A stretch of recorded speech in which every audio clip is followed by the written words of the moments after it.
Hello everyone, so welcome back to my channel. I hope everybody is fine. So last যে আমার north বেঙ্গলের travel ব্লগটা ছিল, first ভিডিওটা, তারপরে আমি বলেছিলাম বিজনবাড়ি আমরা পৌঁছানোর পর সেখানে কতটা কি এনজয় করেছি সেটা আসতে চলেছে নেক্সট ব্লগে। তো এই ব্লগের স্টার্টিংয়েই আমি দেখাতে শুরু করেছি বিজনবাড়ি পৌঁছানোর পর যে প্রপার্টিটায় আমরা থেকেছি। তো জায়গাটার নাম হচ্ছে Bijanbari bamboo resort and ATV park. তো এই যে এইখানে আরও একটা প্রপার্টি, মানে ওদেরই প্রপার্টির মধ্যে বিভিন্ন রিসর্ট রয়েছে এদিক ওদিকে। আর এখানে সুইমিং পুল আর রিসর্ট লাগোয়া নদীটা খুব সুন্দর, মানে এরিয়াটা ছিল। আর এই সামনের যে এরিয়াটা আমি দেখালাম, যেখানে একটু এই আমব্রেলা দেওয়া, বসার চেয়ার দেয়া, তো এইখানে আমরা বসে লাঞ্চ ডিনার ইচ্ছা মতো এখানে বসাও যেতে পারে। তো একটু ওই জায়গাটায় আমরা বসে আমরা গিয়েই সঙ্গে সঙ্গে লাঞ্চ করে নিয়েছিলাম। তো লাঞ্চে ছিল ভাত, ডাল, একটা আলু পটলের ভাজা, পাঁপড়, স্যালাড আর এগ কারি ইত্যাদি ইত্যাদি। তারপরেই আমরা মোটামুটি চেঞ্জ করে রেডি হয়ে পুলে নেমেছি, নদীতে নেমেছি। আমি আর মা মেনলি নেমেছি। এরপরে আমরা ইভিনিংয়ে খুব একটা বেশি এদিক ওদিক এক্সপ্লোর করিনি, এদিক ওদিক বেরাইনি, আমরা রিসর্টেই ছিলাম। আর বেশ মোটামুটি অনেকটা টাইম ধরেই বৃষ্টি পড়ছিল। তো ইভিনিংয়ে আমাদের স্ন্যাক্স দিয়েছিল চা, কফি, ভেজ পাকোড়া ইত্যাদি।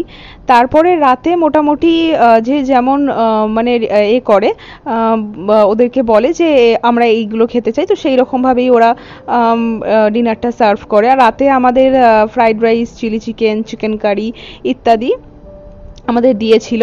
এটা নেক্সট ডে আমি মর্নিংয়ে উঠে এই মানে আমরা যে রিসর্টটায় ছিলাম সেটার চারপাশটা থেকে নদীটা এত সুন্দর বয়ে যাচ্ছে এই ক্লিপটা নিয়েছি।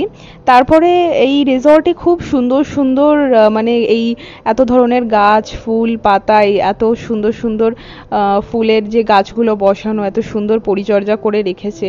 তো এইগুলো আমি ক্লিপ নিচ্ছিলাম, আমার এত ভালো লাগছিল দেখতে। সকাল সকাল উঠে, মানে খুব সুন্দর পরিবেশ, খুব সুন্দর এনভায়রনমেন্ট। আমি জানি সবারই পাহাড় দেখতে বেশ ভালোই লাগে, পাহাড়ের এনভায়রনমেন্ট, একটু ভিলেজের এরিয়া। তো এরপরে আমরা সকালের দিকে উঠে আমি, ভাই আর মা তিনজনেই একটু এক্সপ্লোর করতে এদিক ওদিক বেরিয়ে গেছিলাম। তো রিসর্ট থেকে একটু সামনের দিকে গিয়েই এই ব্রিজ মতো, এই সেতু মতো জায়গাটা। তো এরপরে আমরা একদম ব্রেকফাস্ট করি, আলুর পরোটা আর তার সাথে কিছু আচার বা সস ছিল, ব্যাস। এরপরে আমরা একদম ডিরেক্ট বিজনবাড়ি ছেড়ে আমরা নেক্সট ডে, যেটা আমাদের ডেস্টিনি ছিল, যে আমরা দার্জিলিং যাওয়ার রাস্তায় একদম বেরিয়ে পড়ি।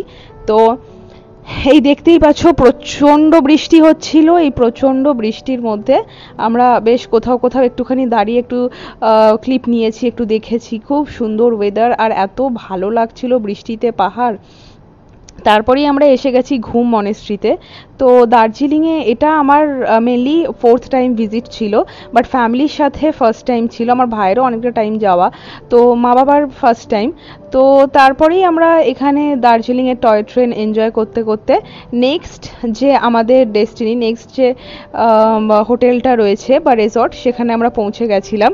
তো আচ্ছা, তো তার সাথে আমরা বাতাসিয়া লুপ আর ঘুম মনেস্ট্রি এই জায়গাগুলো একটু এক্সপ্লোর করেছিলাম দার্জিলিং যাওয়ার পথে। তারপরে আমরা ডিরেক্ট হোটেল পৌঁছে লাঞ্চটা আগে সেরে ফেলি। তো লাঞ্চে ছিল ওই সেম ভাত, ডাল, মাছ, আলু ভাজা ইত্যাদি ইত্যাদি, স্যালাড, পাঁপড়। আর তারপরে একটু রেস্ট নিয়ে আমরা মল রোড, ইভিনিংয়ের দিকে মল রোড এক্সপ্লোর করতে বেরাই। গোল্ডেন টিপসে আমরা গেছিলাম, ওখানে চা টেস্ট করিয়ে চা নিতে পারো। তো খুব সুন্দর ছিল। নেক্সট ডে এটা কাঞ্চনজঙ্ঘার খুব ক্লিয়ার ভিউ, একদম সকাল 5টা কত সামথিংয়ে আমরা পেয়েছিলাম। আর যদি আমার ব্লগ ভালো লাগে, please do like, share, subscribe to my channel and please support me and please keep showering love. Thank you all, thank you so much. আর এরপর আমরা নেক্সট ডে আমরা যেখানে যাব সেটার ভিডিও আসতে চলেছে নেক্সট